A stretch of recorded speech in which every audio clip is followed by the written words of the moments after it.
Saudações esmeraldinas, hoje tem Verdão na Sula e hoje um confronto que já tem história, não é exatamente a história que a gente gostaria de contar, mas a verdade é que o Goiás tem sim uma rixa aí de 17 anos, né, com o Estudiantes, e está na hora deles pagarem a vez deles nessa rivalidade, né? Nós precisamos classificar para as quartas de final da Sul-Americana e o obstáculo é esse adversário de La Plata, onde o Goiás já ganhou este ano. Então, vamos lá para o vídeo. Eu sou o Alder Dias, esse é o Verde 33, um canal aí que já conta com mais de 1000 inscritos, graças a vocês, sempre agradeço. Passamos essa semana passada essa marca aí dos 3 dígitos para os 4 dígitos. E já peço para você para deixar o seu like, a sua curtida nesse vídeo. Nós vamos tentar falar como é que o Goiás pode ir para essa partida que tem toda essa aura, né? E vai ter também no jogo de volta com o Serra Dourada e que deve receber a partida. E enfim, mas vamos primeiro falar. Se você for inscrito no canal já agradeço. Se não for, se inscreva aqui para a gente discutir os temas e coloca aqui seu comentário. Sempre estou vendo que está aumentando a quantidade de comentários, isso me deixa muito satisfeito, tá ok? Muito obrigado por estar aqui e seguir aí esses minutos em diante. Pode colocar na velocidade 2 se você estiver vendo aí com certa pressa, eu costumo colocar também e a gente vai se acostumando com a velocidade, né, de ouvir.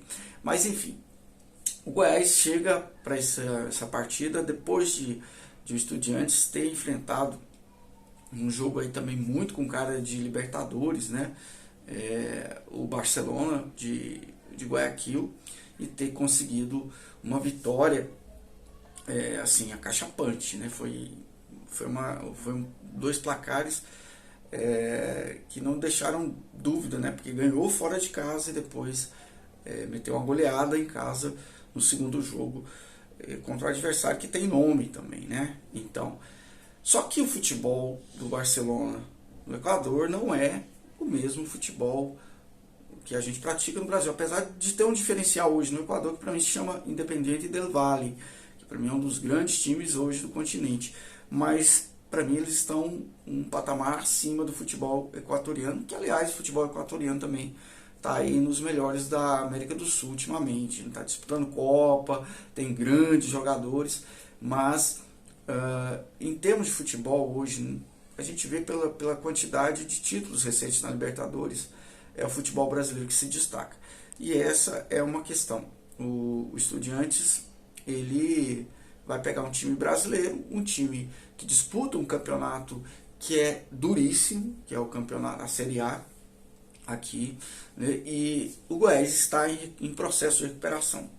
A gente já falou no vídeo anterior que o empate contra o Grêmio, na verdade, um empate amargo, foi uma virada, a prova de que a gente conseguiu virar, né? Depois de empatar com o Atlético Mineiro, ganhar do Cruzeiro fora e empatar com o Grêmio, 5 pontos nesses jogos contra times que tem pelo menos muita camisa, né? O Cruzeiro não está numa fase tão boa, mas o Atlético Mineiro é ainda um time caríssimo, um time que tem Hulk, que tem Arana, que tem jogadores Everson, todos com passagens aí pela seleção brasileira, e outros também, Zaratio, Paulinho, né? Então não é qualquer time. O Cruzeiro também tem o nome, o Grêmio tem basicamente Soares. Então, falei, se o Grêmio vier com Soares, a gente vai saber até que ponto o Goiás já se firmou. E o Soares não fez praticamente nada no jogo, né? Então, nessa partida contra o Estudiantes, a gente tem já uma autoestima do Goiás já consolidada. Nós conseguimos recuperar o psicológico, esse lado de não achar que vai chegar lá e vai tomar um coco, de não se sentir inseguro em relação à defesa, né? De saber que tem as limitações no ataque, mas já tem opção de jogada. Problema nosso, que temos muitos desfalques, né? Praticamente a defesa toda está com problema em relação ao jogo que começou contra o Grêmio. Perdemos o Sidmar, o Maguinho e o Sander, né? Os jogadores, o Sander, infelizmente, por algum tempo aí, não se sabe quanto ainda, né? Temos aí o Dieguinho voltando, não exatamente para hoje, mas é é uma notícia boa, mas perdeu o Sander no momento que o Sander estava atravessando, realmente é de cortar o coração verde que a gente tem. Mas temos também uma expectativa de ver como é que o esquema do Armando Evangelista vai funcionar sem esses jogadores, sem essa defesa completa. Eu digo que, olha, contra o Cruzeiro, o Goiás também não teve o Bruno Melo. E o time se portou, segurou bem, tanto é que o Sidmar começou até jogando a partida seguinte, né, contra o Grêmio. Então, ele se adaptou ao esquema. Então, eu quero acreditar que o Armando Evangelista, ainda que tenha uma diferença técnica dos jogadores, ele já tenha conseguido passar as coordenadas táticas para todo o elenco. Então, nós vamos ter uma diferença de desempenho, tomara que pequena, né? No caso de alguns, no caso do Sander vai ser difícil, porque o Hugo, eu considero o Hugo um jogador interessante para compor o grupo, mas ele não tem a técnica que o Sander tem, né? Ele é um jogador muito esforçado, um jogador útil, sim. Tem gente falando que ele deveria ter ido na barca, não considero. É importante e espero que seja importante no jogo de hoje, né? Tem o Meritão, que é uma contratação que agradou no primeiros momentos dele no Goiás, poucos minutos, né? O Anderson, que tem subido de produção, o William Oliveira também subindo de produção, o João Magno, que é um perigo nas bolas aéreas, né?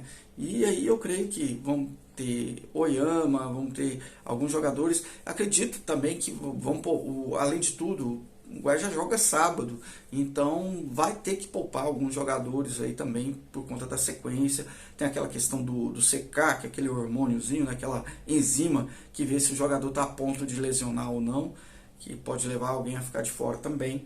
Mas eu acredito sim que o jogo vai ser duro para o Estudiantes, que não vai ser aquele passeio que foi sobre o adversário anterior, né? No caso aí agora eu me confundi, hein? Será que foi a LDU e eu falei Barcelona? Bom, ou foi a LDU ou Barcelona, são dois times tradicionais do Equador, né? De cabeça realmente me confundi, mas de qualquer maneira foi acachapante assim, a diferença técnica que ele impôs ao adversário.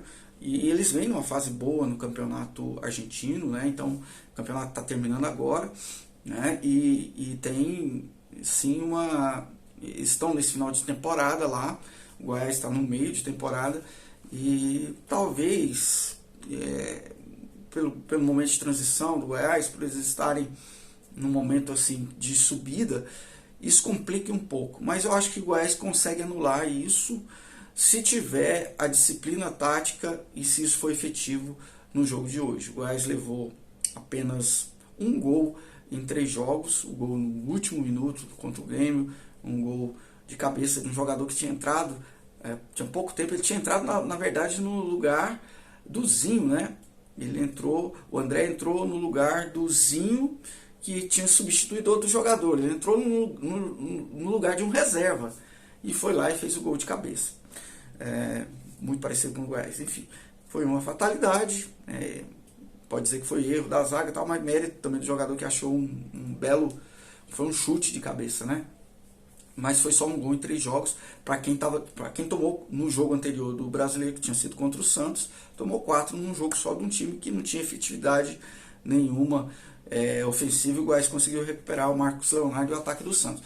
Dessa vez não, dessa vez eu acredito que o Goiás vai se postar lá buscando segurar o jogo, sim, buscando levar o menor placar, a menor desvantagem possível, se possível não levar desvantagem, se possível levar uma vantagem, mas vai ser um jogo de, imagino eu, poucos gols, né? A gente está fazendo, de repente acontece alguma coisa no meio do jogo, né? Uma expulsão, uma falha, tomara que seja do adversário, mas futebol nesse sentido é meio imprevisível. Mas dentro do que a gente pode imaginar pelo que vem construindo cada um dos times, o Estudiantes vai tentar massacrar o Goiás e o Goiás vai ser o Rock Balboa da parada, vai ter que suportar as porradas e vai tentar trazer para o seu domínio, né, a decisão desse confronto. Creio que um empate lá será uma grande vitória para a gente no sentido metafórico, né? A gente vai ter mantido aí uma invencibilidade que já vem de alguns jogos, mas mais do que isso, fazer o primeiro jogo na casa do adversário, em jogo de mata-mata, e conseguir fazer com que esse adversário fique paralisado no placar, né, que não fique à frente, isso já é algo muito interessante. E da outra vez, o Goiás tinha perdido de 2-0, né, falo em 2006, e aqui no jogo daqui ficou 3-1, e o Goiás acabou eliminado porque naquela época o gol fora de casa fazia diferença. E eu lembro que teve um pênalti que não deram em cima do Rony, que faria toda a diferença naquele jogo. Então o Goiás foi eliminado, mas ficou essa coisa na garganta, né? O Goiás poderia ter ido mais à frente naquela Libertadores e não foi por conta de um erro de arbitragem. Não tinha VAR, imagina, né? E salvo engano, acho que foi o Carlos Amarília que apitou aquele jogo, né? Ou Oscar Ruiz, um dos dois. Mas enfim, foi mal e prejudicou o Goiás. Bom, hoje é outro campeonato, é um sul-americano e tudo, mas eu creio que ainda vai ter aquela chama, vamos ter Esmeraldino lá, com certeza. Vai ser bom reviver isso, né? Então, fica ligado, mais à noite vamos ter aí um revival de um jogo que eu espero que a partir de então o Goiás volte a ter esses momentos de glória mais frequentemente, né? Todos nós esperamos por isso e será sim um grande jogo, um grande confronto de adversários que já se pegaram aí e sempre uma atmosfera muito beligerante, vamos dizer assim, né? Muito de luta entre brasileiros e argentinos, que é o que sempre tem, deve ter catimba, vai ter essas coisas. Vamos ver como é que o Goiás vai sair nessa. Eu aposto sim que vamos ter uma defesa segura e que vamos, apesar dos desfalques, vamos conseguir superar isso, porque quem está entrando também tem seu mérito de estar nesse elenco, porque ele foi já podado, o elenco já foi podado pelas asas aí, né? Pelo nosso mister. Então, Armando Evangelista, que alguns já estão falando que tem como filosofia o evangelismo, né? Vamos ver se o evangelismo vai funcionar hoje. Esperamos que sim. Deixa aí seu pitaco também. Se gostou desse vídeo, deixa sua curtida. Se não gostou também, deixa o seu dislike, serve pra gente se guiar para melhorar. E o seu comentário também, que é sempre muito importante pra gente. Abraço verde. Até lá. Vamos ver se a gente traz ponto lá de La Plata, né? Um abraço.